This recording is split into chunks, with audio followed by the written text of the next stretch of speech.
memiliki kekuasaan seberat darah pun di langit dan di bumi, dan mereka tidak mempunyai suatu saham pun dalam menciptakan langit dan bumi, dan sekali-kali tidak ada di antara mereka yang menjadi pembantu bagi Allah, dan tiada pula berguna syafaat di sisi Allah melainkan bagi orang-orang yang telah diizinkan untuk memperoleh syafaat. Kemudian dalam surat Al-A'raf ayat yang ke-191, 192 Allah Ta'ala berfirman, ayusyrikuna ma la yakhluqu syai'an wa hum yukhlaqun. Apakah mereka menyekutukan Allah dengan sesuatu yang tidak menciptakan apapun, dan mereka padahal mereka yang diciptakan. Wala yastati'una lahum nasran wala anfusahum yansurun. Dan mereka tidak pula bisa menolong diri-diri mereka, dan tidak pula mereka tidak bisa menolong, bahkan mereka pun tidak bisa menolong diri mereka sendiri, jangankan orang lain. Maka sembahan-sembahan yang disembah selain Allah, baik itu wali atau orang yang dianggap keramat, itu tidak bisa memberi manfaat bagi diri mereka, apalagi orang lain.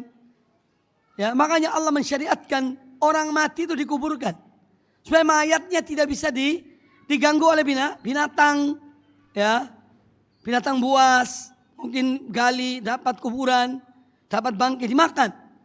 Bahkan mereka orang mati dikuburkan supaya terlindung dari binatang-binatang buas, ya, atau yang akan mengganggu jasad-jasad mereka. Maka minta pada Allah Azza wa Jalla. Bagaimana seorang mohon pada Allah kepada selain Allah, siapapun orangnya, yang dia sendiri tidak bisa memberikan manfaat untuk dirinya atau madarat. Ar-Rasul alaihissalam, putra beliau yaitu Ibrahim misalnya, kemudian Abdullah, Tahir dan yang lainnya meninggal, Al-Qasim, di saat usia-usia kecil. Nabi SAW tidak bisa berbuat apa-apa atas putusan Allah Subhanahu wa taala. Ya. Al-Husain bin Ali radhiyallahu an yang diseru oleh orang Rafidhah, ya Husain, ya Husain, dia bisa berbuat apa-apa. Ketika dia dalam keadaan kesempitan di Karbala, beliau meninggal, terbunuh di Karbala. Bagaimana mereka menyuruh kepada sesuatu yang tidak bisa menolong diri sendiri, apalagi orang lain, ya. Dan yang lainnya dari contoh-contoh yang banyak. Makanya tidak sembahan yang hak kecuali Allah Subhanahu wa taala. Kemudian kata beliau rahimahullah, wa idza kanat hadhi halu tilkal aliha. Apabila inilah keadaan sembahan-sembahan yang mereka sembah selain Allah, baik itu berhala atau yang lainnya, fa inna ittikhadhaha alihatan min asfais safah. Maka menjadikan sembahan-sembahan selain Allah itu yang tidak bisa berbuat sesuatu sebagai sembahan, ini merupakan kebodohan yang paling bodoh, kejahilan yang paling jahil, wa abtal al-batil, dan kebatilan yang paling batil. Kemudian yang kedua, anna haula'il musyrikin. Ya, ini dalil akli yang kedua, membatalkan apa yang disembah selain Allah itu, yang dijadikan sembahan-sembahan selain Allah. Anna haula'il musyrikin kanu yuqirruna bi anna Allah Ta'ala wahdahu ar-rabbul khaliq alladzi bi yadihi malakutu kulli syai'. Bahwa orang-orang musyrikin mereka mengakui, ya, mereka percaya bahwasanya Allah Ta'ala satu-satunya. Dia adalah Ar-Rabb yang menciptakan, yang di tangannya semua kekuasaan segala sesuatu ada di tangan Allah Subhanahu wa taala.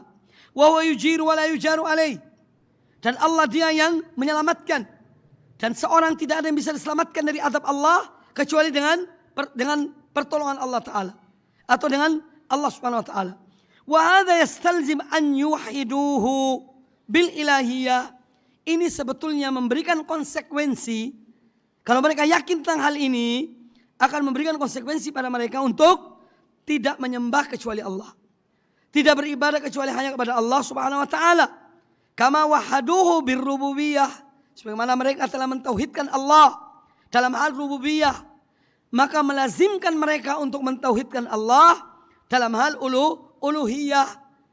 Karena dia yang menciptakan, dia yang mengatur, dia yang menguasai, dia yang memberikan rezeki, dia yang berbuat baik pada hamba-hambanya. Konsekuensinya adalah mereka beribadah hanya kepadanya, bukan kepada selainnya. Ini semestinya begitu. Tetapi mereka orang-orang musyrikin tidaklah demikian. Makanya Allah Ta'ala mengingatkan mereka, orang-orang musyrikin yang mengambil sembahan-sembahan selain Allah. Allah Ta'ala berfirman, ya ayuhan nas, wahai sekalian manusia, u'budu rabbakum, beribadalah kalian, sembahlah kalian kepada Rabb kalian, alladzi khalaqakum, yang telah menciptakan kalian, walladzina min qablikum, dan telah menciptakan orang-orang sebelum kalian, la'allakum tattaqun, agar kalian bertakwa. Alladzi ja'ala lakumul arda firasyan, dialah Allah yang telah menjadikan bagi kalian bumi itu sebagai hamparan, was samaa'a binaan, dan langit sebagai atap, wa anzala minas samaa'i ma'an, dan dialah yang telah menurunkan dari langit air, yaitu hujan, fa akhraja bihi minas thamarati rizqan lakum, lalu dengan air hujan itu dia keluarkan, dia tumbuhkan buah-buahan sebagai rezeki bagi kalian. Fala taj'alu lillahi andadan wa antum ta'lamun, maka janganlah kalian menjadikan baginya, yaitu bagi Allah, tandingan-tandingan padahal kalian mengetahui. Allah memerintahkan mereka untuk menggunakan akal pikiran mereka yang sehat. Allah telah berbuat baik pada mereka, menciptakan mereka, memberikan rezeki pada mereka, menempatkan mereka di bumi ini, menjadikan semua yang di bumi ini untuk mereka. Tapi kok mengapa mereka mengambil selain Allah sebagai sembahan? Apa yang telah dilakukan oleh sembahan-sembahan selain Allah itu kepada mereka? Apakah sembahan-sembahan selain Allah itu menyelamatkan mereka? Tidak. Apakah menolong mereka? Juga tidak. Apakah menciptakan suatu? Ya juga tidak. Jadi Allah mengajak mereka untuk berfikir. Kemudian Allah Ta'ala berfirman, wala in sa'altahum man khalaqahum la yaqulunna Allahu fa anna yufakun. Dan apabila engkau bertanya pada mereka, siapakah yang menciptakan mereka? Niscaya mereka akan mengatakan Allah. Fa anna yufakun, maka bagaimana mungkin mereka dipalingkan? Yani dari beribadah kepada Allah. Wa qul man yarzuqukum minas sama'i wal ard. Katakanlah pada mereka, ya, katakanlah wahai Muhammad, siapakah yang memberi mereka rezeki dari langit dan dari bumi, minas sama'i wal ard? Amman yamliku sam'a wal absara, wa man yukhrijul hayya minal mayyiti wa yukhrijul mayyita minal hayyi, wa man yudabbirul amra, fasayaquluna Allah, faqul afala tattaqun. Atau siapakah yang kuasa menciptakan pendengaran dan penglihatan, dan siapakah yang mengeluarkan dari yang hidup dari yang mati, dan mengeluarkan yang mati dari yang hidup, dan siapakah yang mengatur segala urusan ini? Maka mereka akan menjawab Allah. Ya, maka mereka akan menjawab Allah. Maka katakanlah pada mereka, ya, mengapa kalian tidak bertakwa kepada Allah? Kalian menyembah selain Allah, padahal kalian mengetahui semuanya ini dari Allah Subhanahu wa taala. Fadzalikumullahu rabbukumul haq, famadza ba'dal haqqi illa dhalal, fa anna tusrafun. Maka zat yang demikian itulah Allah, Rabb kamu yang sebenarnya, maka tidak ada sesudah kebenaran itu melainkan kesesatan. Maka bagaimanakah kamu dipalingkan, yakni dari kebenaran, untuk menyembah Allah Subhanahu wa taala. Ar-Rabi. الأمر الرابع مما يتضمنه الإيمان بالله الإيمان بأسمائه وصفاته، أي إثبات ما أثبته الله لنفسه في كتابه أو سنة رسوله صلى الله عليه وسلم من الأسماء والصفات على الوجه اللائق به من غير تحريف ولا تعطيل ولا تكييف ولا تمثيل. قال الله تعالى: ولله الأسماء الحسنى فادعوه بها وذروا الذين يلحدون في أسمائه سيجزون ما كانوا يعملون. وقال تعالى: وله المثل الأعلى في السماوات والأرض وهو العزيز الحكيم. وقال تعالى: ليس كمثله شيء وهو السميع البصير. وقد ضل في هذا الأمر طائفتان، إحداهما المعطلة الذين أنكروا الأسماء والصفات أو بعضها زاعمين أن إثباتها لله يستلزم التشبيه، أي تشبيه الله تعالى بخلقه، وهذا الزعم باطل لوجوه منها. الأول أنه يستلزم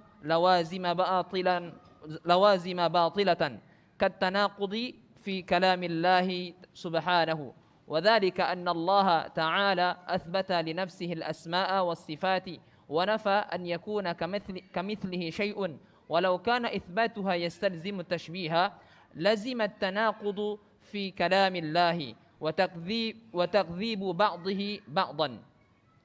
الثاني أنه لا يلزم من اتفاق الشيئين في اسم أو صفة أن يكونا متماثلين، فأنت ترى الشخصين يتفقان في أن كلا منهما إنسان سميع بصير متكلم، ولا يلزم من ذلك أن يتماثلا في المعاني الإنسانية والسمع والبصر والكلام.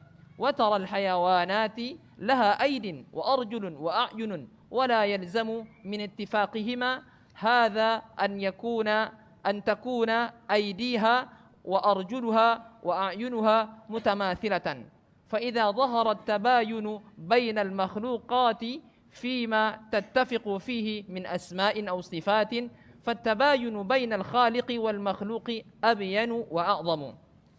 الطائفة الثانية المشبهة الذين أثبتوا الأسماء والصفات مع تشبيه الله تعالى بخلقه، زاعمين أن هذا مقتضى دلالة النصوص، لأن الله تعالى يخاطب العباد بما يفهمون، وهذا الزعم باطل لوجوه منها. الأول أن مشابهة الله تعالى لخلقه أمر يبطله العقل والشرع، ولا يمكن أن يكون مقتضى نصوص الكتاب والسنة أمرا باطلا. الثاني أن الله تعالى خاطب العباد بما يفهمون من حيث أصل المعنى، أما الحقيقة والكنه الذي عليه ذلك المعنى فهو مما استأثر الله تعالى بعلمه فيما يتعلق بذاته وصفاته. فإذا أثبت الله لنفسه أنه سميع، فإن السمع معلوم من حيث أصل المعنى وهو إدراك الأصوات، لكن حقيقة ذلك بالنسبة إلى سمع الله تعالى غير معلومة، لأن حقيقة السمع تتباين حتى في المخلوقات، فالتباين فيها بين الخالق والمخلوق أبين وأعظم. وإذا أخبر الله تعالى عن نفسه أنه استوى على عرشه، فإن استواء من حيث أصل المعنى معلوم، لكن حقيقة الاستواء التي هو عليها غير معلومة لنا بالنسبة إلى استواء الله على عرشه، لأن حقيقة الاستواء تتباين في حق المخلوق، فليس الاستواء على كرسي مستقر كالاستواء على رحل بعير صعب نفور. فإذا تباينت في حق المخلوق فالتباين فيها بين الخالق والمخلوق أبين وأعظم. والإيمان بالله تعالى على ما وصفنا يثمر للمؤمنين ثمرات جليلة منها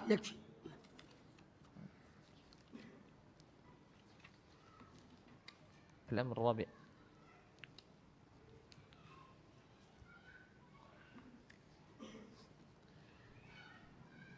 Baik, ikhwani fillah, al-amrul rabi', hal yang wajib diimani dalam beriman pada Allah Azza wa Jalla adalah al-iman bi asma'illahi wa sifatih.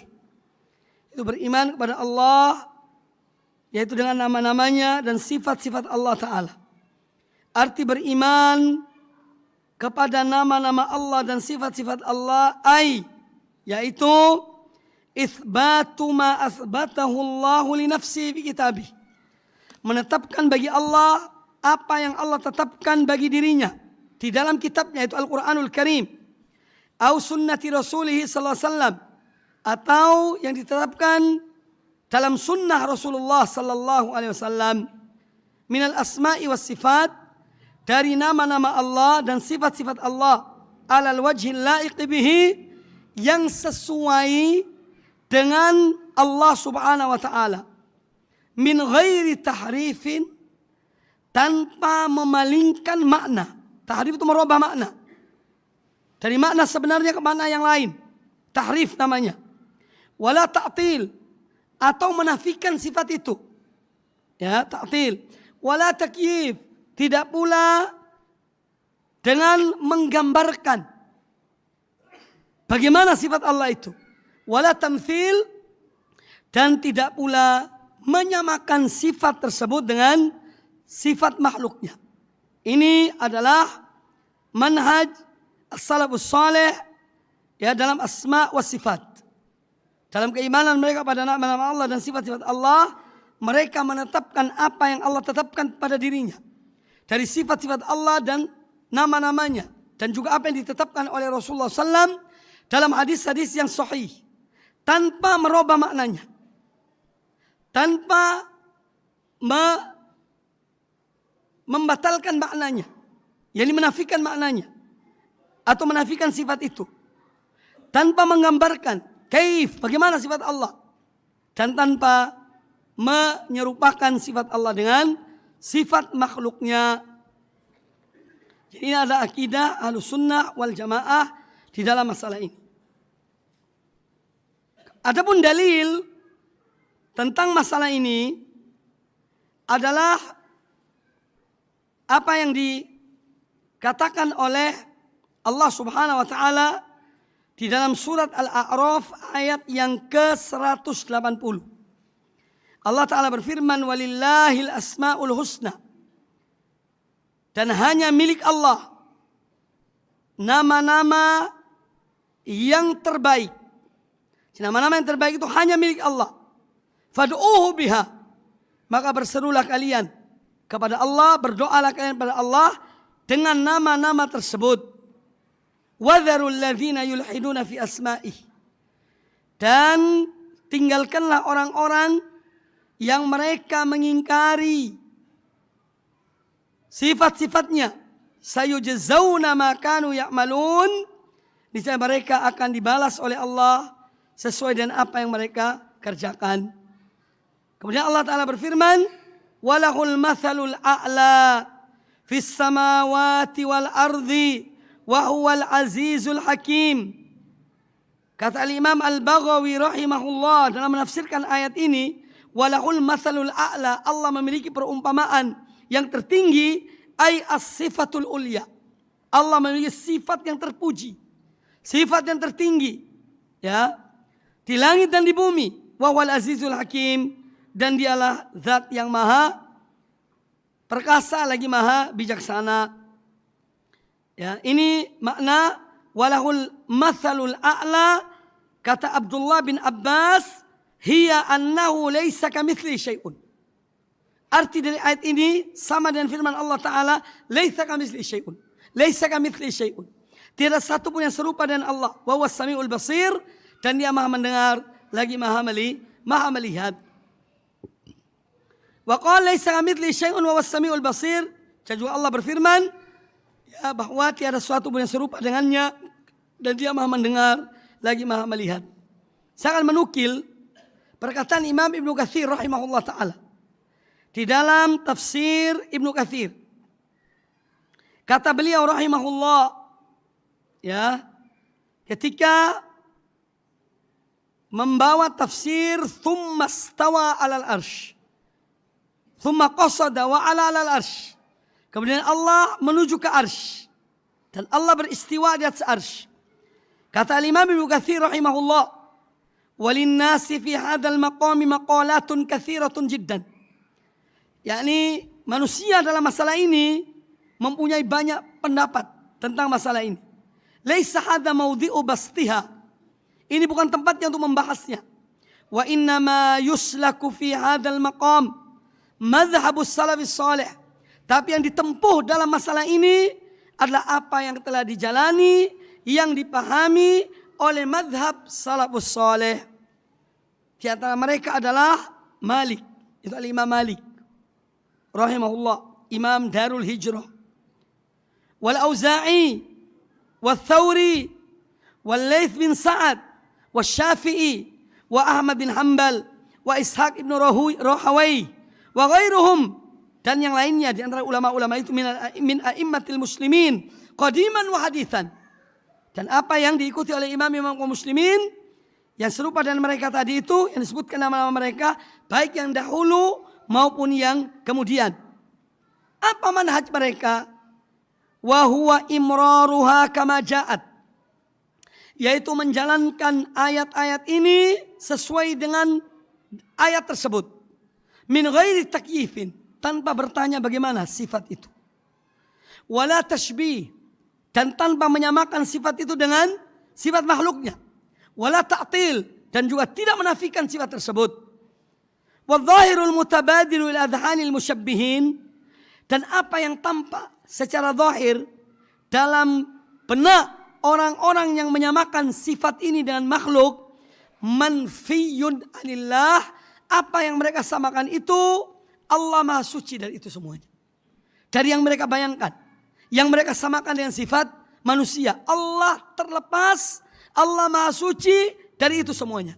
Fa innallaha la yushbihuhu syai'un min khalqihi, karena Allah tiada satu pun yang menyerupainya dari makhluknya. Tidak ada satu pun yang menyerupainya. Sebagaimana Allah Ta'ala berfirman, laisa kamitslihi syai'un wa was-sami'ul basir, tiada satu pun yang serupa dengannya dan dia Maha mendengar lagi Maha melihat.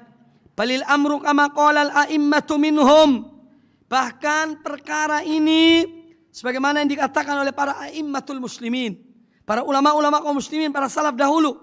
Di antaranya adalah Nu'aim bin Hammad al-Khuzai. Nu'aim bin Hammad al-Khuzai, Syekhul Imam al-Bukhari, syekhnya Imam al-Bukhari, beliau mengatakan, man syabbaha Allahu bi khalqihi faqad kafar. Barang siapa yang menyamakan Allah dengan makhluknya, berarti dia telah kufur. Wa man jahada ma wasafa Allahu bihi nafsahu faqad kafar. Dan barang siapa yang dia mengingkari apa yang Allah sifatkan tentang dirinya, berarti dia telah kufur. Walaysa fima wasafa Allahu bihi nafsahu wala rasuluhu tashbih.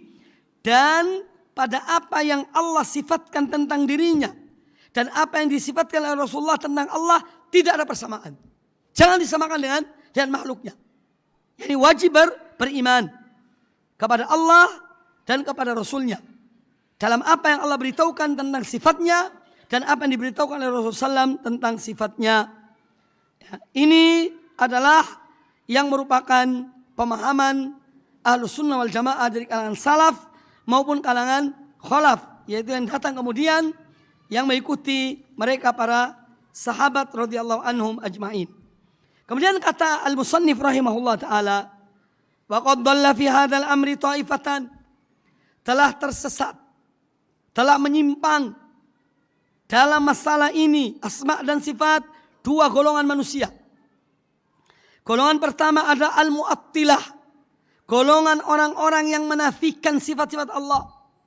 Ya, alladzina ankarul asma was sifat, yaitu orang-orang yang mengingkari nama-nama Allah dan sifat-sifatnya. Au ba'daha, atau mengingkari sebagian dari sifat-sifat Allah dan nama-nama Allah.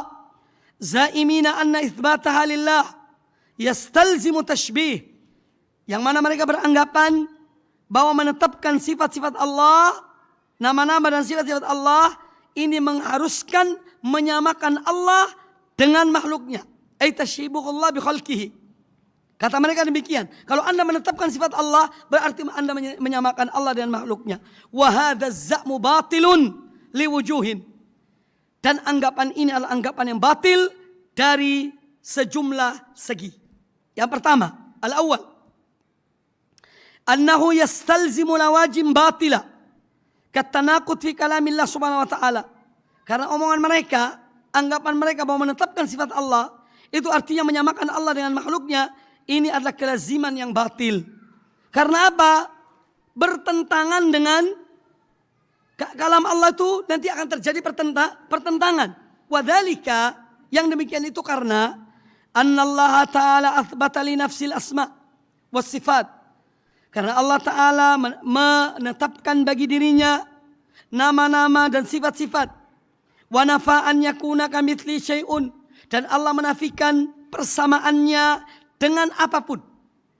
Allah menetapkan dan Allah mengatakan tidak sama. Dari apa yang Allah tetapkan bagi dirinya, nama dan sifat itu tidak sama dengan makhluknya. Ya. Walau kana isbatuha yastalzimu tashbih, seandainya menetapkan nama-nama Allah dan sifat-sifat Allah itu akan mengharuskan menyamakan Allah dan makhluknya, ini artinya apa? Lazimat tanaqud fi kalamillah. Ini tentu akan ada pertentangan dalam kalam Allah, akan ada kontradiktif dalam ayat-ayat Allah. Wa takdzib ba'dhu bi ba'd. Dan ini akan ada satu ayat yang mendustakan ayat yang lainnya. Dan ini mustahil. Mustahil ada dalam kalamullah. Tak mungkin. Kemudian yang kedua. Annahu la yalzamu min ittifaqi syai'ain fi ismin aw sifatin an yakuna mutamathilain. Bahwa ketika ada dua nama atau dua sifat yang bersamaan, ini bukan kemudian berkonsekuensi bahwa dua nama dan dua sifat yang sama itu menunjukkan kesamaan. Ya. Tidak melazimkan kesamaan antara dua nama dan sifat itu. Fa anta tara syakhsain. Anda dalam kehidupan dunia ini, Anda melihat ada dua orang. Yattafiqani fi anna kullan minhuma insanun sami'un basirun mutakallimun. Dua orang ini sama-sama. Mereka adalah manusia yang mendengar, yang melihat, yang berbicara. Tetapi dari dua orang ini, wala yalzam min dzalika an yatamathala fil ma'anil insaniyah. Tapi antara dua orang ini tidak mesti harus sama dalam sifat-sifat itu. Sebagai manusia. Juga dalam hal pendengaran, dalam hal penglihatan, dalam hal berbicara. Walaupun dia sama-sama manusia dua orang ini. Sama mendengar, tapi tidak mesti sama persis. Tidak. Wataro al-hayawanat. Demikian pula Anda melihat hewan-hewan. Binatang-binatang. Laha aidin wa arjulun. Binatang itu mempunyai tangan, mempunyai kaki. Wa a'yunun, juga mempunyai mata. Wala yalzam min ittifaqiha hadha. Antakuna aidiyaha wa arjuluha. Antakuna aidiha wa arjuluha wa a'yunuha mutamathilah. Tapi tidak mengharuskan bahwa mata binatang ini sama dengan mata binatang yang lainnya. Tak mesti. Kakinya sama dengan kaki yang ini. Ya, tangannya sama dengan tangan binatang ini. Tidak mesti demikian. Padahal sama-sama mempunyai tangan, kaki, mata, tapi belum tentu sama. Banyak perbedaan. Nah ini fa'idha zaharat tabayun bainal makhluqat. Kalau pada makhluk saja ada perbedaan-perbedaan, ya. Fima tattafiqu fi min asma au sifat. Ada perbedaan dalam hal yang sama namanya dan sifatnya. Ya, ini pada makhluk ada perbedaan itu. Padahal sama namanya, tapi terjadi perbedaan. Fattabayun bainal khaliq wal makhluk abyanu wa a'zam. Maka perbedaan antara al-khaliq Allah Azza wa Jalla dan makhluknya tentu lebih jelas berbeda. Walaupun sama namanya. Allah mengatakan yadullah fawqa aydihim. Tangan Allah berada di tangan mereka. Allah mempunyai tangan, manusia mempunyai tangan. Apakah sama tangan Allah dan makhluknya? Hasya wa kalla, tidak akan sama. Ya. Tapi namanya sama, maknanya sama, itu tangan. Hakikatnya berbeda. Ini Taifah yang bantahan kepada kelompok yang pertama yang mereka menafikan sifat Allah. Ya, karena kata mereka, kalau seorang menetapkan sifat Allah, berarti dia akan menyamakan Allah dan makhluknya. Ya, ini keliru. Yang menyuruh Anda menyamakan sifat Allah dan makhluknya itu siapa? Ya. Apakah ada perintah? Justru larangan yang ada. Allah tidak sama dengan siapapun dan apapun. Dan Allah menetapkan sifat-sifat itu. Nah kalau Anda menyamakan, Anda yang keliru. Kenapa Anda menyamakan? Kenapa Anda membayangkan sesuatu yang Anda tidak punya ilmu tentangnya? Dan yang lebih mengetahui tentang Allah adalah Allah Subhanahu wa Ta'ala. Ya. Makanya apa yang Allah beritakan tentang dirinya, kita wajib menetapkannya. Tapi jangan menyerupakan dengan sifat makhluknya. Karena Allah lebih mengetahui tentang dirinya daripada kita. Kemudian kelompok yang kedua, yaitu kelompok musyabbihah. Yaitu kelompok yang menyerupakan Allah dengan sesuatu. alladzina asbatul asma was sifat ma'a tashbihillah ta'ala bi khalqihi, yaitu kelompok yang mereka menetapkan nama-nama Allah dan menetapkan sifat-sifat Allah, dan mereka menyamakan nama Allah dan sifat Allah sama dengan makhluknya. Apa dasar mereka? Zaimin, karena mereka beranggapan anna hadza muqtada dalalatin nusus. Karena ini konsekuensi dari nas-nas itu. Nas-nas itu menyebutkan sifat-sifat itu, berarti sama dengan sifat makhluknya. Itu kata mereka. Li'anna Allah Ta'ala yukhatibul ibad, karena Allah berbicara dengan hamba-hambanya. Bima yafhamun, sesuai dengan apa yang mereka pahami. Wa hadza za'mu batilun liwujuhin minha, dan anggapan ini adalah batil. Cuma karena beberapa hal. Yang pertama, anna musyabahatallahi bi li khalqihi amrun batilun, bahwa menyamakan Allah dengan makhluknya adalah perkara yang batil. Yubtiluhul aqlu wasyar'u, dibatalkan oleh akal pikiran yang sehat dan dibatalkan oleh syariat Allah, oleh Quran dan sunnah. Wala yumkinu an yakuna muqtada nususil kitab was sunnah amran batilan, dan tidak mungkin konsekuensi dari nas-nas kitab dan sunnah adalah konsekuensi yang batil, tidak mungkin. Kemudian yang kedua, annallahu ta'ala khatabal ibad bima yafhamun min haitsu aslil makna. Allah berbicara dengan makhluk dan hamba-hambanya sesuai dengan apa yang mereka pahami, itu dari sisi makna, dari sisi makna, bukan dari sisi hakikat zat itu, bukan dari sisi hakikat sifat tersebut, tidak. Ammal haqiqah wal kunhu alladhi alaihi dzalika al makna, adapun tentang hakikat sifat itu, hakikat nama itu, ya, yang dipahami dari makna tersebut, fa huwa mimma ista'tsarallahu ta'ala bi ilmihi, ini hanya Allah yang mengetahuinya, fima yata'allaq bi dzatihi wa sifatihi, yang berkaitan dengan sifat Allah dan zat Allah, itu hanya Allah yang mengetahui hakikatnya. Tapi maknanya sama. Tangannya tangan, pendengaran, penglihatan. Tapi hakikatnya berbeda. Karena Allah tidak menyerupai hamba-hambanya. Tidak ada satupun yang menyerupai Allah Subhanahu wa ta'ala.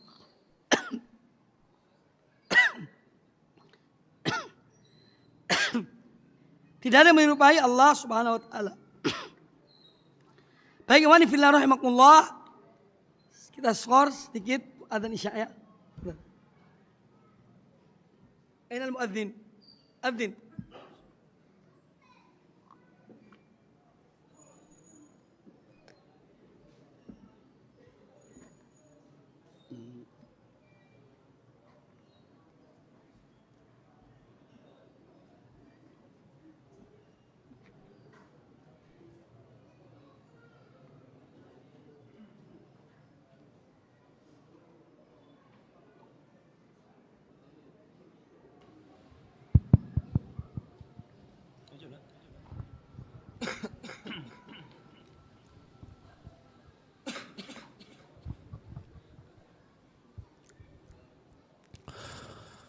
الله أكبر الله أكبر الله أكبر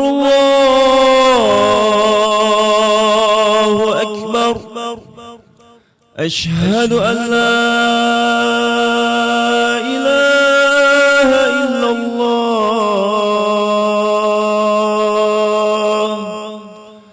أشهد أن لا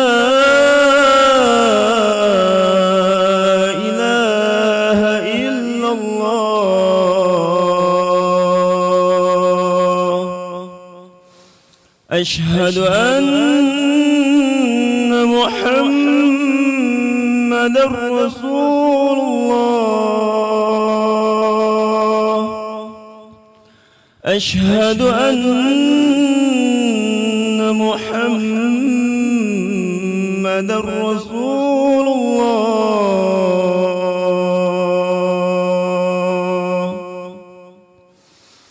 حي على الصلاة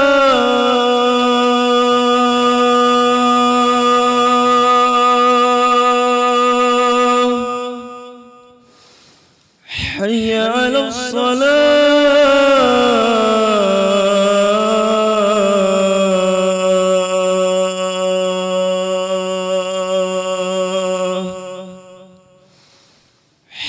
على الفلاح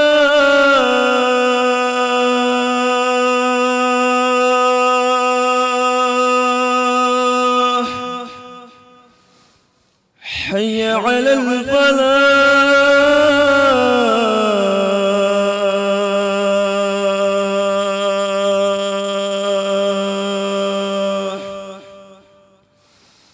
الله أكبر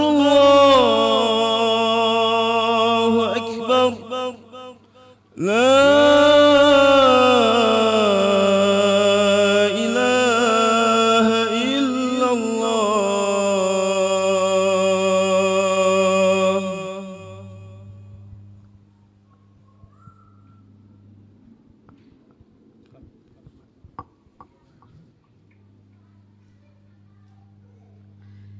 Kita lanjutkan sedikit.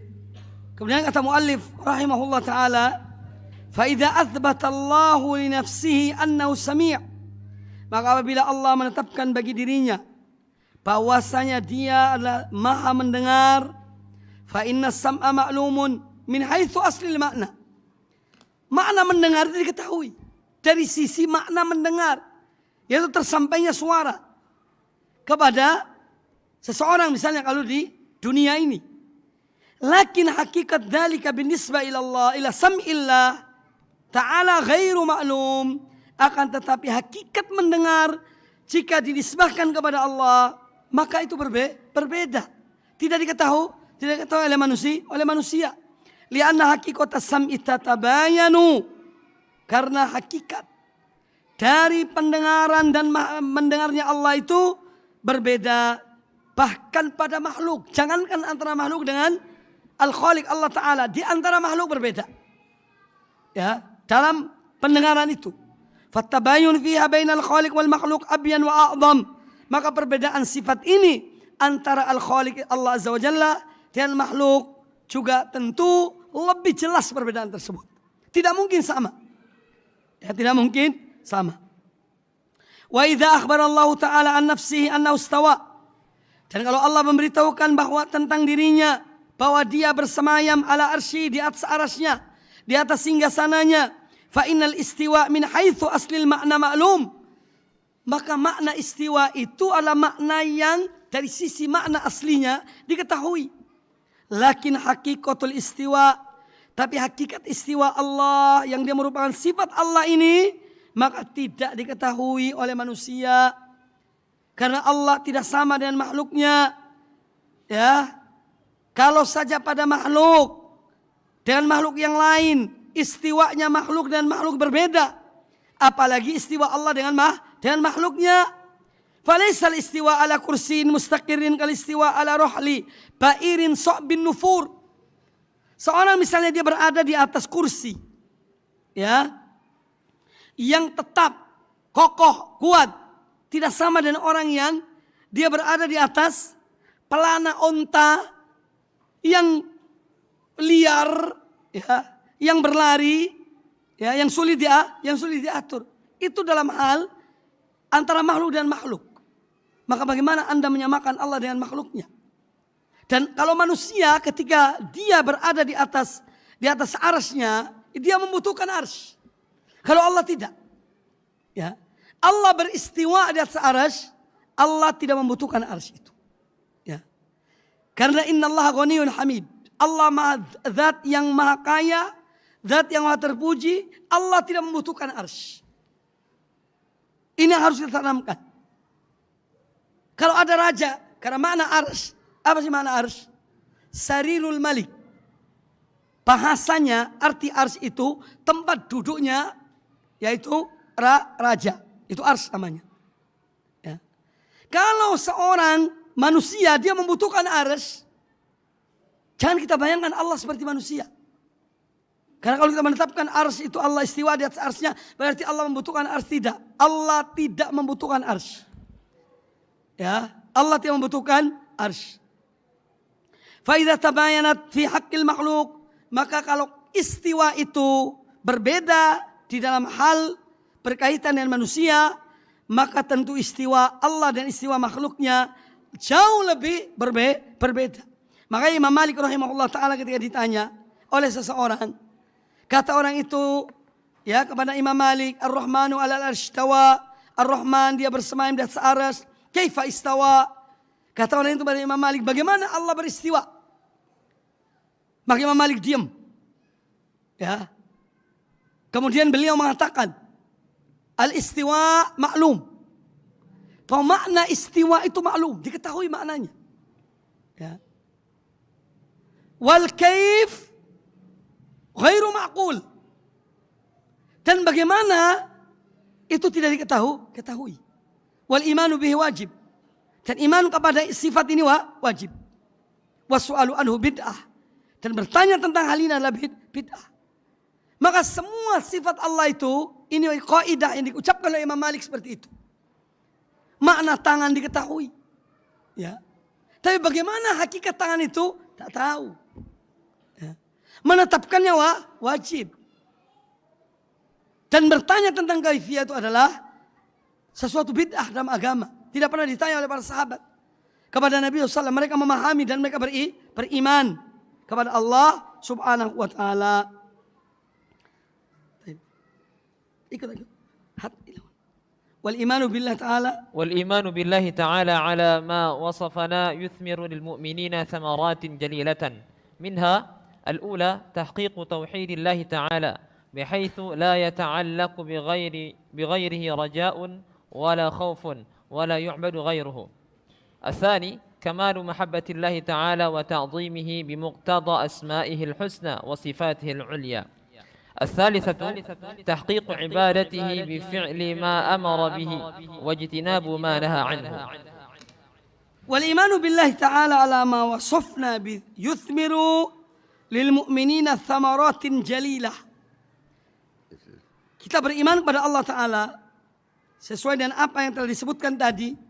Beriman akan adanya Allah, beriman pada rububiyah Allah, beriman pada uluhiyah Allah, beriman pada asma Allah dan sifat-sifat Allah. Ini akan mewujudkan ya tahqiq tauhidillah Ta'ala. Mewujudkan tauhid pada Allah Ta'ala dalam diri seorang mukmin. Bihaitsu la yata'allaqu bi ghairihi raja'un. Yang mana tidak akan bergantung pada selain Allah semua harapan. Semua harapan hanya kepada Allah Ta'ala. Wala khaufun. Juga tidak akan ada rasa takut kecuali kepada Allah. Wala yu'badu ghairuhu. Dan orang yang telah beriman kepada Allah dan itu semuanya dia tidak akan menyembah kecuali kepada Allah. Wala ya'budu ghairahu. Dan dia tidak akan menyembah kepada selain Allah. Karena hakikat tauhid telah merasuk dalam dirinya. Jadi apa yang menjadi kewajiban dia kepada Allah Subhanahu wa taala. Kemudian yang kedua, buah yang kedua, kamalu mahabbatillah ta'ala. Orang yang beriman kepada Allah sesuai dengan apa yang disebutkan tadi, maka dia akan mendapatkan dalam dirinya kecintaan yang sempurna kepada Allah Subhanahu wa taala. Sehingga dia tidak mencintai kecuali kepada Allah. Wa ta'zimuhu bimuqtada asmail husna wa sifatil ulya. Dan dia akan mengagungkan Allah sesuai dengan nama-nama Allah dan sifat-sifat Allah. Ya. Dia mengetahui Allah Maha mendengar. Maka konsekuensi dari imannya kepada Allah Maha mendengar, dia tidak berkata kecuali yang baik. Karena dia tahu bahwa setiap perkataannya didengar oleh Allah Ta'ala. Itu konsekuensinya. Maka dia akan menjadi orang bertakwa pada Allah Azza wa Jalla. Ketika dia beriman kepada Allah Zat yang Maha melihat, maka dia akan menjaga dirinya dari bermaksiat pada Allah Ta'ala kapan dan dimanapun dia berada. Karena dia yakin Allah Maha melihat. Ya, Allah Maha melihat. Jadi orang yang betul-betul ya beriman pada Allah akan menjadikan apa? Membuahkan kecintaan pada Allah Ta'ala dan pengagungan pada Allah Ta'ala sesuai dengan nama-nama Allah dan sifat-sifat Allah Subhanahu wa taala. Kemudian yang ketiga yang terakhir, tahqiq ibadatihi bi fi'li ma amara bihi wajtinab ma naha anhu. Orang yang beriman pada Allah dan apa yang disebutkan tadi itu akan mewujudkan peribadatan kepada Allah dengan melaksanakan perintah-perintah Allah dan menjauhi larangan-larangan Allah Subhanahu wa taala. Inilah di antara buah iman pada Allah Subhanahu wa taala. Dan demikian selesai pembahasan kita rukun iman yang pertama yaitu al-imanu billah, iman pada Allah dan semua pembahasan dalam masalah ini. Insyaallah besok kita mulai dengan iman kepada al-malaikah. So, aku qouli hadza, kita sholat Isya, nanti insyaallah setelah Isya yang akan bertanya silakan bertanya. Aku qouli hadza, subhanakallah bihamdika, asyhadu an la ilaha illa anta, astaghfiruka wa atubu ilaik. Assalamualaikum warahmatullahi wabarakatuh.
سووا صفوفكم فإن تسوية الصفوف من تمام الصلاة.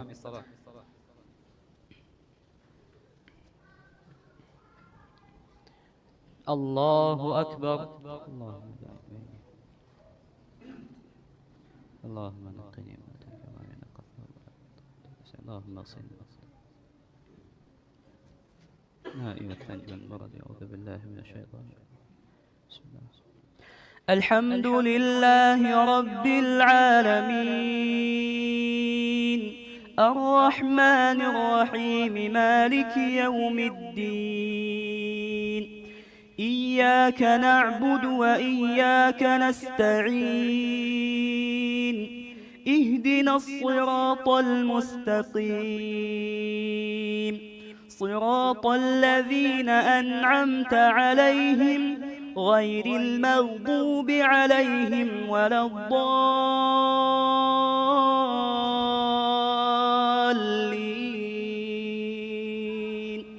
آمين.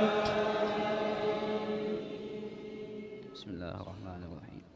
سبح اسم ربك الأعلى الذي خلق فسوى والذي قدر فهدى والذي أخرج المرعى فجعله غثاء أحوى سنقرئك فلا تنسى إلا ما شاء الله إنه يعلم الجهر وما يخفى ونيسرك لليسرى فذكر إن نفعت الذكرى سيذكر من يخشى ويتجنبها الأشقى الذي يصلى النار الكبرى ثم لا يموت فيها ولا يحيا قد أفلح من تزكى وذكر اسم ربه فصلى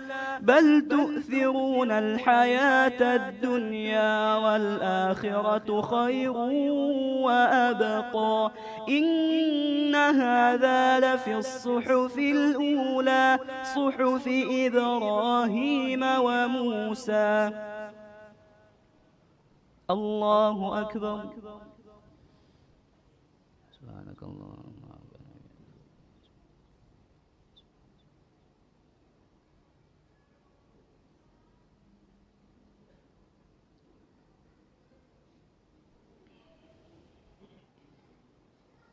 سمع الله لمن حمده.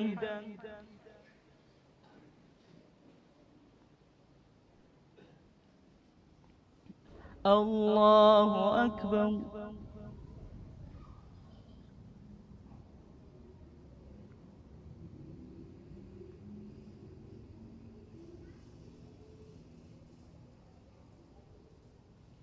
الله أكبر.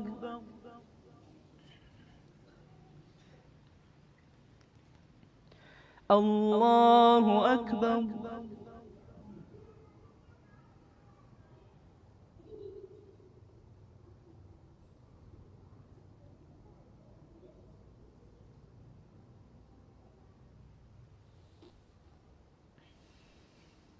الله أكبر. بسم الله الرحمن الرحيم. الحمد لله رب العالمين الرحمن الرحيم مالك يوم الدين إياك نعبد وإياك نستعين اهدنا الصراط المستقيم صراط الذين أنعمت عليهم غير المغضوب عليهم ولا الضالين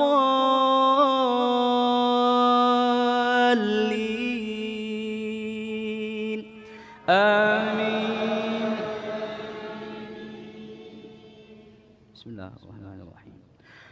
قل يا أيها الكافرون لا أعبد ما تعبدون ولا أنتم عابدون ما أعبد ولا أنا عابد ما عبدتم ولا أنتم عابدون ما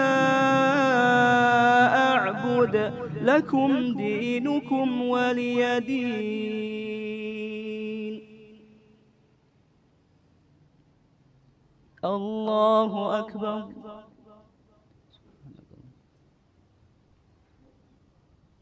سبحانك اللهم.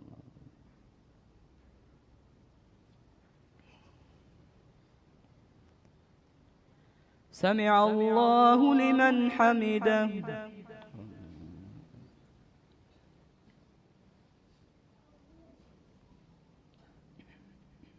الله أكبر.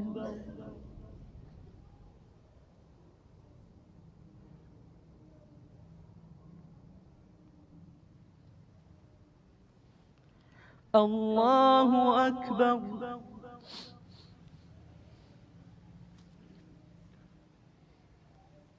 الله أكبر.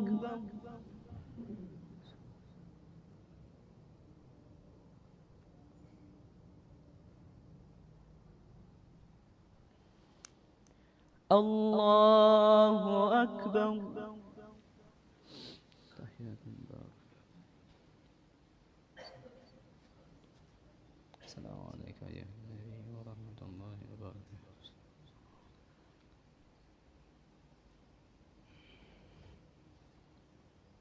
اللهم صل وسلم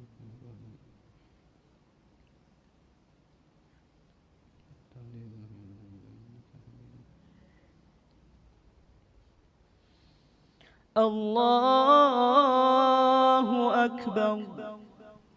بسم الله الرحمن الرحيم. الحمد لله الرحمن الرحيم. صراط المستقيم.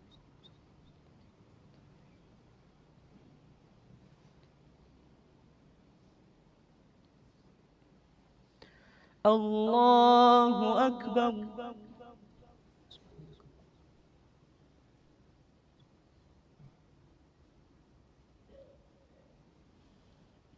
سمع الله لمن حمده.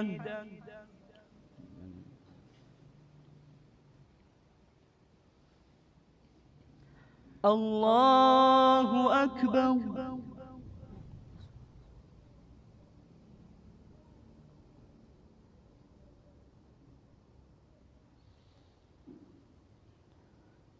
الله أكبر.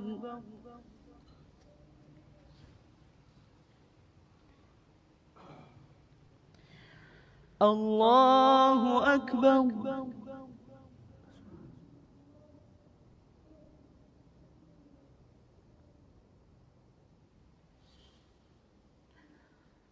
الله أكبر. بسم الله الرحمن الرحيم. إياك نعبد وإياك نستعين. صراط الله.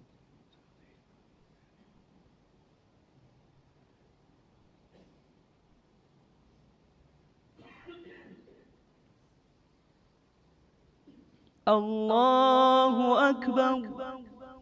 سبحانك اللهم.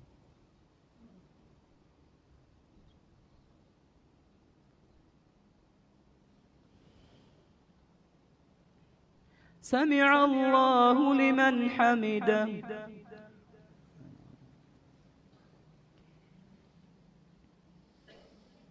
الله أكبر.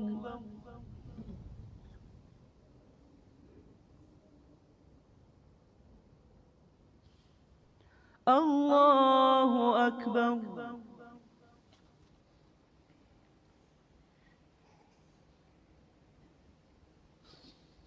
الله أكبر.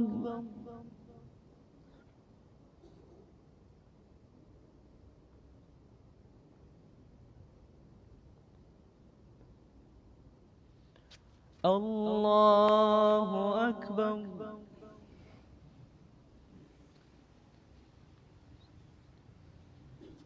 السلام عليك يا النبي ورحمة الله.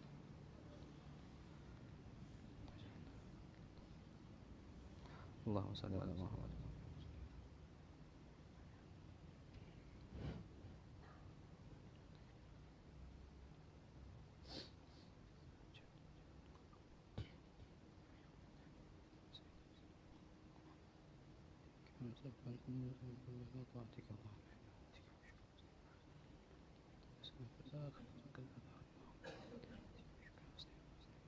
اللهم آتنا صدقا أصلح ولا اللهم أصلح ولا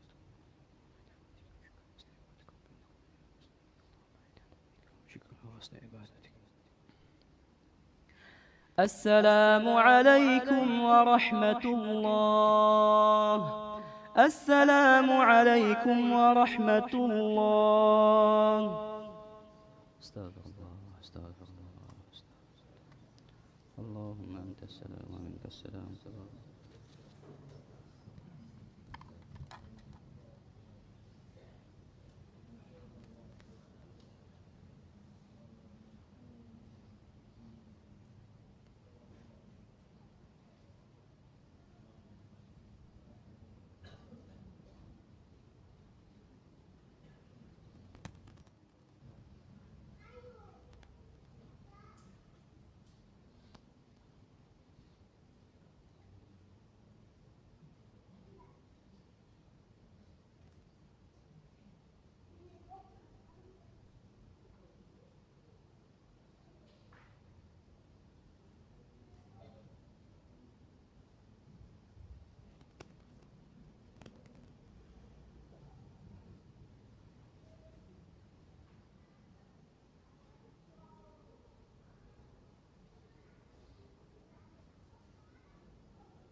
Bismillahirrahmanirrahim. Assalamualaikum warahmatullahi wabarakatuh.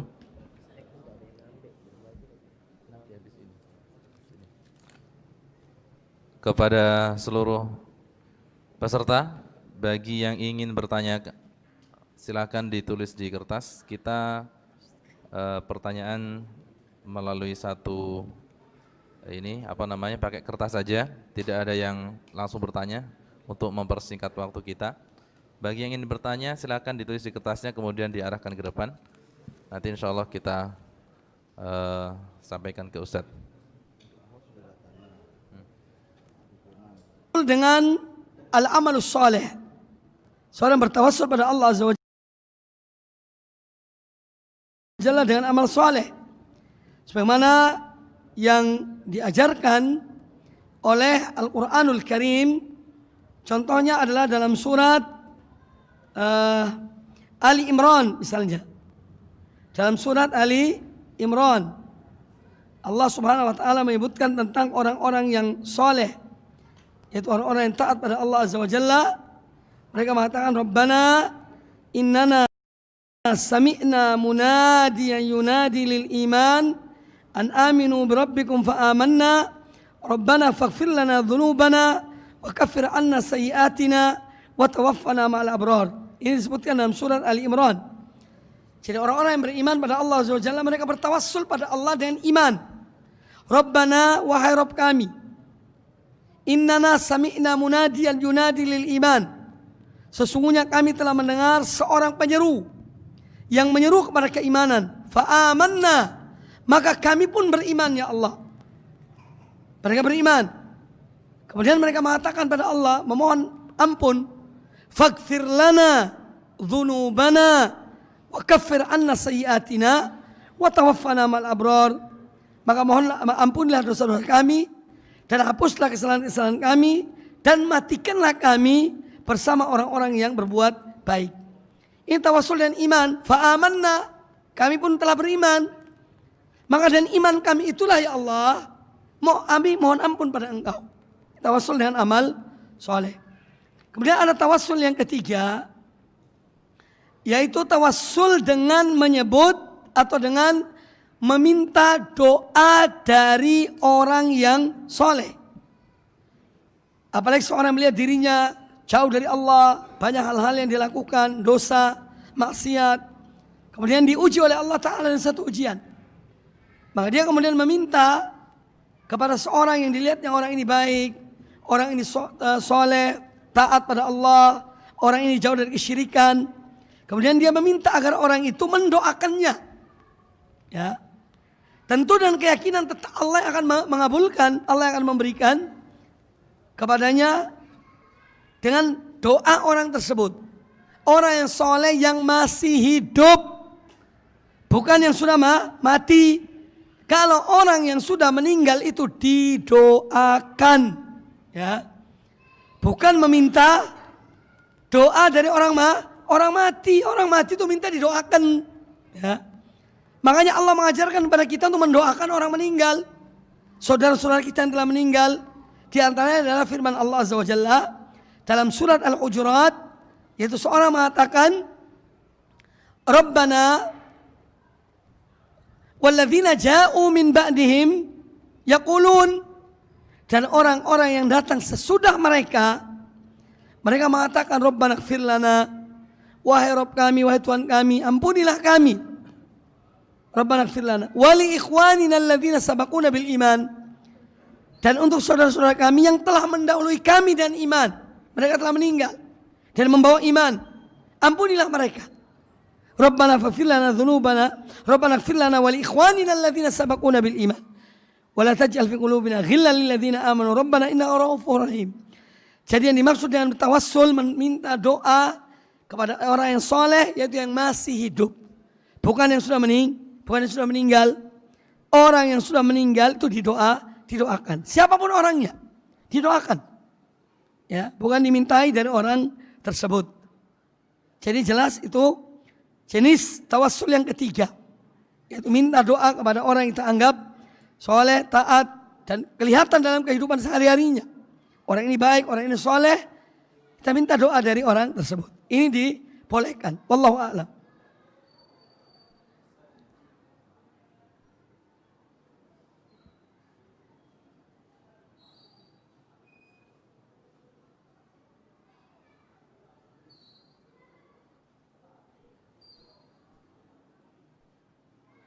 Tes. Pertanyaan selanjutnya, Allah itu punya sifat Maha Pengampun. Apakah dosa yang kita lakukan pasti diampuni oleh Allah? Dan bagaimana kita tahu kalau dosa kita diampuni oleh Allah Subhanahu wa taala? Syukran. Baik, sebelum saya menjawab pertanyaan kedua, saya ingin memberikan contoh tentang apa yang ditanyakan tadi. Jadi boleh meminta doa dari orang soleh yang hidup, yang masih hidup. Contohnya adalah disebut dalam Al-Quranul Karim, surat Yusuf, ayat yang ke-97. Sebagaimana antum ketahui kisah tentang Nabi Yusuf alaihissalam. Bagaimana saudara-saudara beliau itu membuang beliau, masukkan dalam sumur. Kemudian sampai beliau itu diberikan kemuliaan oleh Allah Azza wa Jalla. Kemudian beliau bertemu dengan orang tuanya dan saudara-saudaranya. Ketika pertemuan, saudara-saudaranya itu mengetahui. Dan mereka merasa mereka itu dosa. Mereka berbuat dosa telah mendolimi Yusuf alaihissalam. Apa yang mereka katakan? Mereka katakan pada ayah mereka, qalu, ini anak-anak Nabi Yusuf, anak-anak Nabi Yakub, saudara-saudara Nabi Yusuf. Mereka mengatakan, qalu ya abana, kata mereka, wahai ayah kami, istaghfir lana dhunubana, inna kunna khati'in. Wahai ayah kami, ini mohonlah ampunan kepada Allah untuk kami. Karena mereka merasa berbuat dosa, berbuat kesalahan kepada saudara mereka itu Nabi Yusuf. Maka mereka minta kepada orang tua mereka untuk berdoa, minta pada Allah Ta'ala agar Allah mengampuni mereka. Ini contoh yang sangat jelas. Bolehnya seorang minta didoakan. Apalagi dari orang yang taat, orang yang baik, orang yang soleh. Ini contohnya apa yang disebutkan oleh Allah Ta'ala tentang anak-anak Nabi Yakub.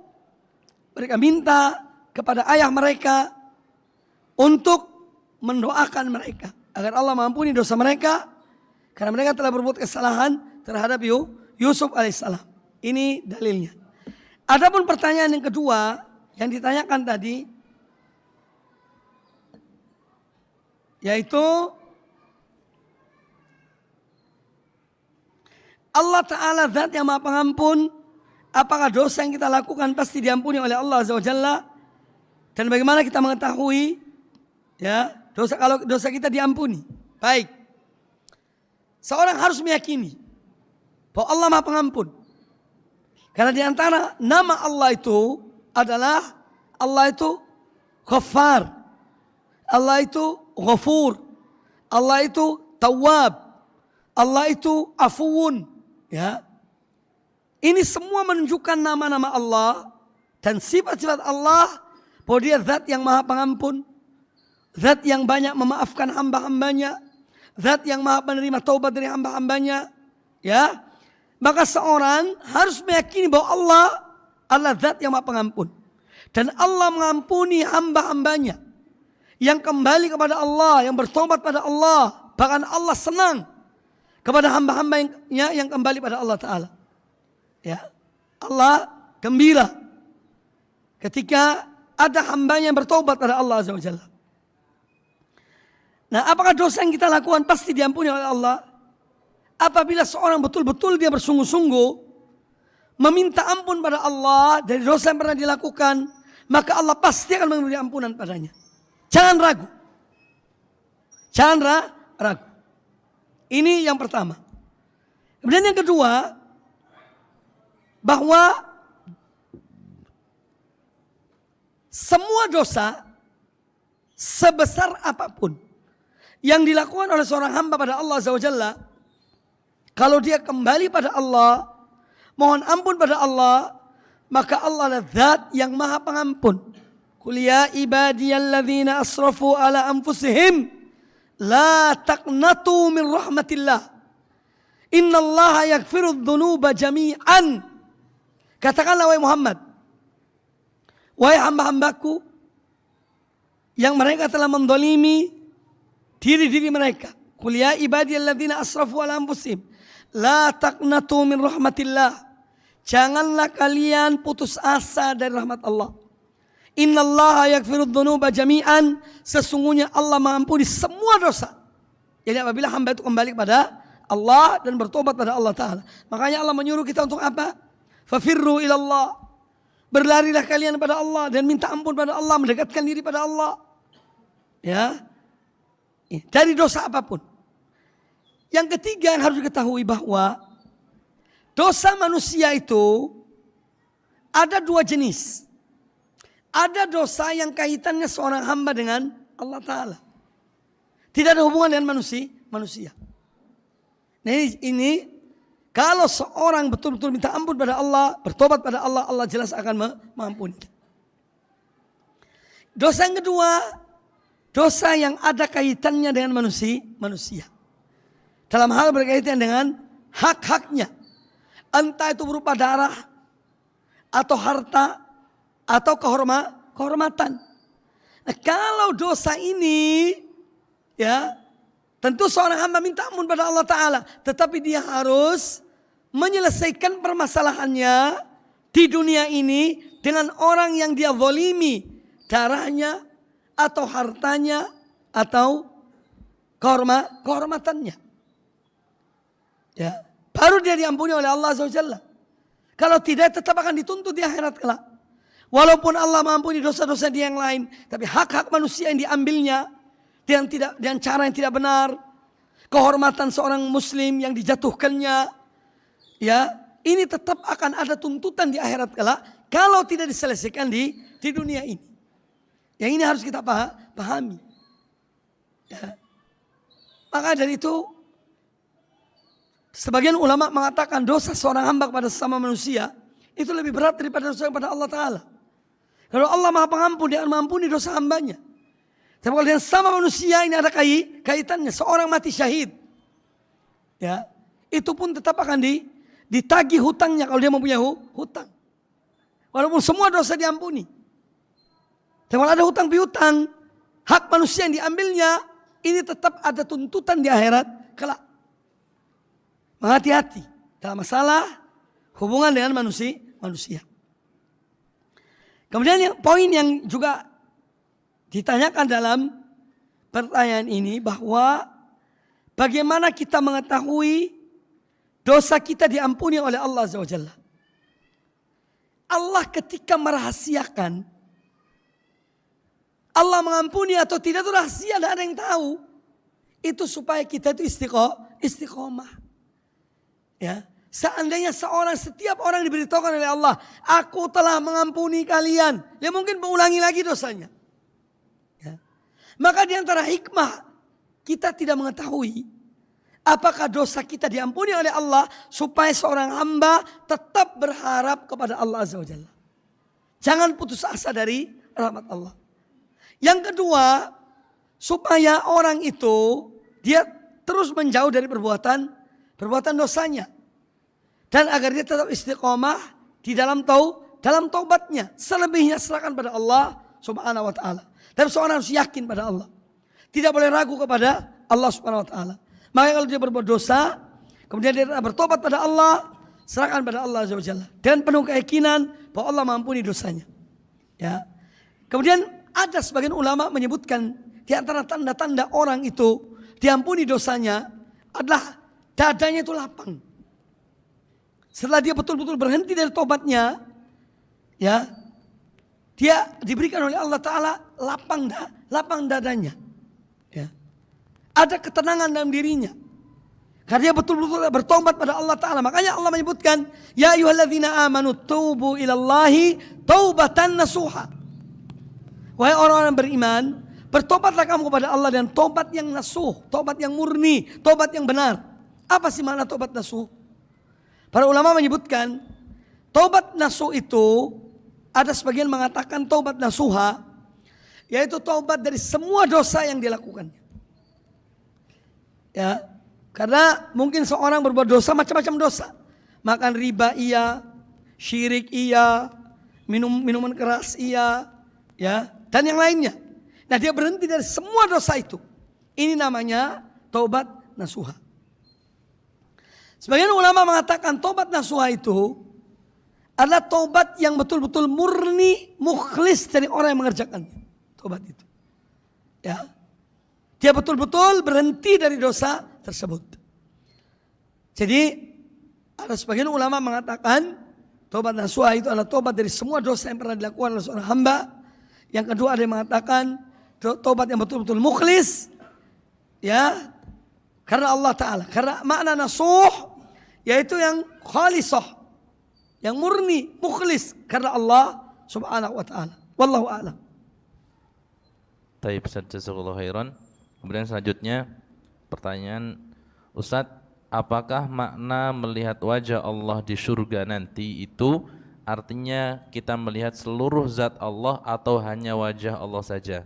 Syukran. Allah memberitahukan dalam Al-Quranul Karim wajahnya. Ya. Maka kita tidak melampaui apa yang diberitakan oleh Allah Subhanahu wa Ta'ala. Wujuhun yawma idzin nadhirah ila rabbiha nadhirah. Ya. Dan doa Nabi SAW, ya, di antara doa yang beliau baca dan beliau ajarkan setelah tasyahud, setelah baca sholawat, sebelum salam, yaitu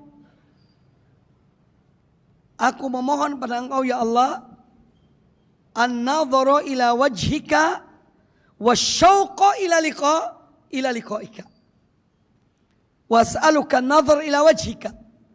Dan aku mohon ya Allah agar aku bisa melihat wajahmu wan-nadhar wasyauqa ila liqa'ik, dan agar aku merindukan pertemuan denganmu. Itu yang pertama. Jadi yang disebut oleh Nabi sallallahu alaihi wasallam adalah wajah.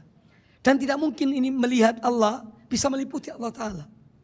Allah maha besar, Allah maha luas, maha tinggi, ya. Makanya Allahu Akbar, Allah itu tidak ada yang lebih besar dari Allah Subhanahu wa Ta'ala. Siapa yang diberitakan oleh Nabi SAW melihat wajah Allah, ya.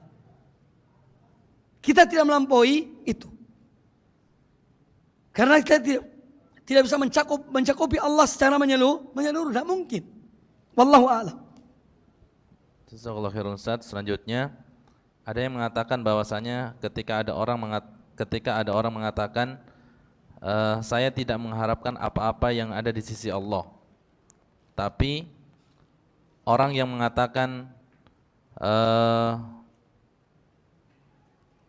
orang yang betul adalah orang yang tidak mengharapkan apa-apa yang ada di depan manusia, atau orang yang tidak mengharapkan apa yang di sisi Allah. Bagaimana menjelaskannya? Baik.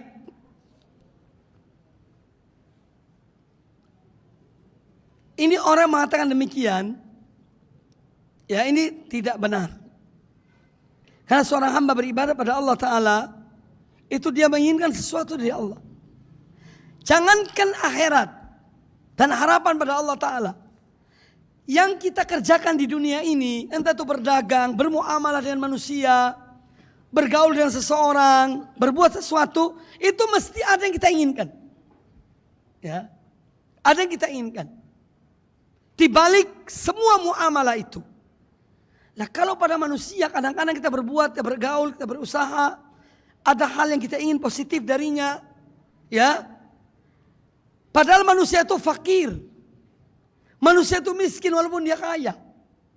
Lah mengapa kepada Allah kita kok tidak berharap sesuatu? Subhanallah. Ini adalah sebuah kejahilan, ya. Kejahilan yang nyata. Nabi Musa alaihissalam, setelah beliau memberi minuman pada binatang ternak seorang wanita, ya, ketika beliau lari dari Mesir ke negeri Madian, beliau berdoa pada Allah Ta'ala. Kata Nabi, faqal Rabbi inni lima anzalta ilayya min khairin faqir. Rabbi inni, wahai Allah, ya Rabbku, wahai Rabbku, sesungguhnya apa yang kau turunkan dari kebaikan, aku sangat membutuhkannya. Ya. Jadi seorang beribadah pada Allah, dia berharap. Allah menyuruh kita berharap. Wasari'u ila magfiratin min rabbikum wa jannatin arduha as-samawati wal ard u'iddat lil muttaqin. Dan bersegeralah kalian untuk mendapatkan ampunan dari Rabb kalian dan kepada surga yang luasnya seluas langit dan bumi. Allah menyuruh kita untuk bersegera mendapatkan ampunan Allah dan apa yang Allah siapkan bagi kaum mukminin, yaitu surga dan berbagai macam kenikmatan yang ada dalam surga. Allah menyuruh bersegera. Kok ada orang mengatakan kita ini kalau beribadah mengharapkan sesuatu berarti dari Allah, berarti kita tidak ikhlas. Ya. Ini orang seperti ini mau lebih dari nabi, mau melebihi para rasul. Maka ini perkataan yang tidak benar dan tidak sesuai dengan ajaran Quran dan sunnah Nabi Sallallahu Alaihi Wasallam. Wallahu a'lam. Jazakallahu khairan Ustaz. Selanjutnya, Ustaz, bagaimana penjelasan tentang dua ayat dalam Al-Quran, yaitu satu, Quran surah An-Nisa yang mengatakan dosa selain syirik dapat diampuni dan ahli tauhid akan masuk surga. Kemudian yang kedua, surah Al-Furqan yang mengatakan bahwa orang-orang yang berbuat dosa besar seperti membunuh, berzina, dan riba, jika mati sebelum bertaubat maka ia kekal dalam neraka. Jazakallahu khairan. Baik. Penjelasan tentang dua ayat dalam surat An-Nisa bahwa Allah tidak mengampuni, innallaha la yaghfiru an yushraka bihi. Allah tidak mengampuni kalau dia disekutukan dengan sesuatu. Ya, ini sampai mati. Seorang yang musyrik menyekutukan Allah dengan sesuatu sampai mati dalam kesyirikan, Allah tidak mengampuninya. Ya. Wa yaghfiru ma duna dzalika liman yasha. Dan Allah mengampuni selain dosa itu. Ya. Allah mengampuni selain dosa syirik itu. Liman yasha, bagi siapa yang Allah kehendaki.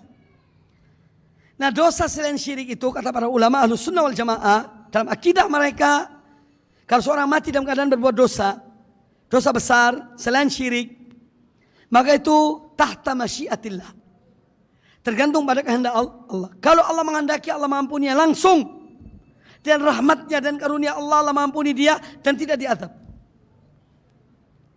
Tapi kalau Allah menghendaki hambanya berbuat dosa tadi, diazab sesuai dengan dosa yang dia lakukan, kemudian suatu saat dia dikeluarkan dari api neraka. Ini tahtal masyiah. Kemudian surat Al-Furqan, kemudian di sini sebutkan dan ahli tauhid yang dapat masuk surga. Seorang yang ada iman dalam dirinya di akhirat kelak, ketika dia orang yang ditetapkan oleh Allah harus diadab, kemudian ada orang-orang yang masih memiliki iman setitik atom dalam diri mereka, itu juga akan dikeluarkan oleh Allah. Ketika seluruh yang memberi syafaat sudah memberi syafaat, para malaikat, para anbiya, para rasul, orang-orang yang soleh, maka Allah mengatakan yang belum hanya Ar-Rahman, itu Allah SWT. Lalu Allah memerintahkan para malaikat untuk mengeluarkan setiap orang yang ada dalam neraka dan mereka adalah ahli tauhid, ada iman dalam diri mereka kepada Allah walaupun sedikit atau iman, dikeluarkan mereka dari api neraka. Ini tidak ada perbedaan, tidak ada pertentangan dengan ayat yang sebelumnya. Tidak ada pertentangan. Orang yang ada syirik dalam dirinya, apalagi syirik besar, ya tidak akan dikeluarkan. Tapi orang ada tauhid dalam dirinya dan ada iman dalam dirinya, tidak ada kesyirikan dalam dirinya, itu yang yang dikeluarkan. Tidak ada pertentangan antara ayat-ayat ini. Jangan dipertentangkan dan jangan mengesankan ada pertentangan. Tidak. Ya. Makanya mereka diadab. Tapi mereka ada milik iman dalam diri mereka. Tapi ada dosa-dosa mereka lakukan. Dan Allah dan hikmahnya, Allah menghendaki mereka diadab, baru kemudian dikeluarkan. Itu kehendak Allah. Tidak ada yang menghalangi Allah Ta'ala. Tapi kalau Allah menghendaki, Allah ampuni semuanya secara keseluruhan dalam satu waktu tanpa diadab, juga adalah kehendak Allah Ta'ala. Fa'alun lima yurid. Berbuat apa yang Allah kehendaki. Dan kebijakannya dan ilmunya. Ya. Ini tentang orang yang berbuat dosa selain dosa syirik.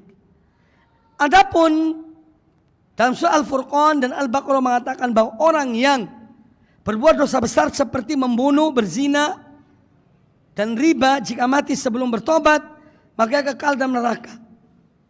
Ya, ini dalam masalah ini supaya antum ketahui tentang masalah orang berbuat dosa besar yang berkaitan dengan pembunuhan. Ya, itu ada dalam surah An-Nisa. Bahwa orang berbuat yang membunuh, ya, man qatala mu'minan muta'ammidan,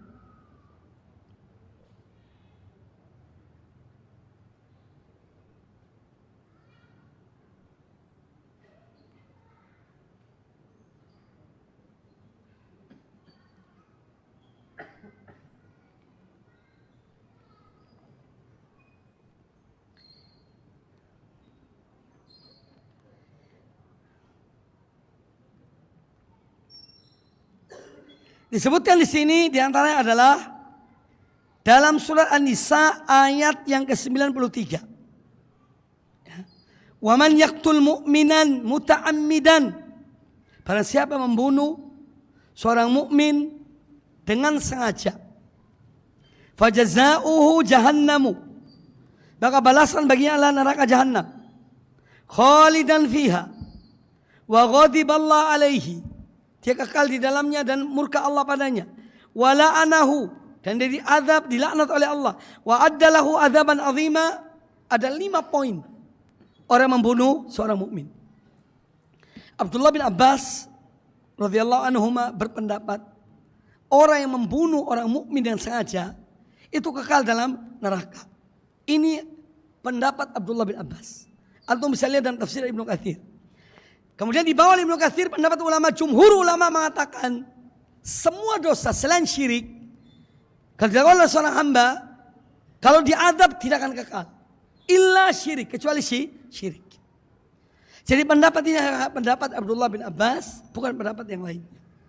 Jumhur ulama tetap berpendapat seorang pelaku dosa besar selain syirik dia akan dikeluarkan dari api neraka. Kalaupun diadab. Tapi tetap akan dikeluarkan. Makna dari kekal di sini waktu yang panjang. Itu menurut takwil Al-Imam Ibnu Katsir. Silakan Anda rujuk kembali kepada kitab tersebut.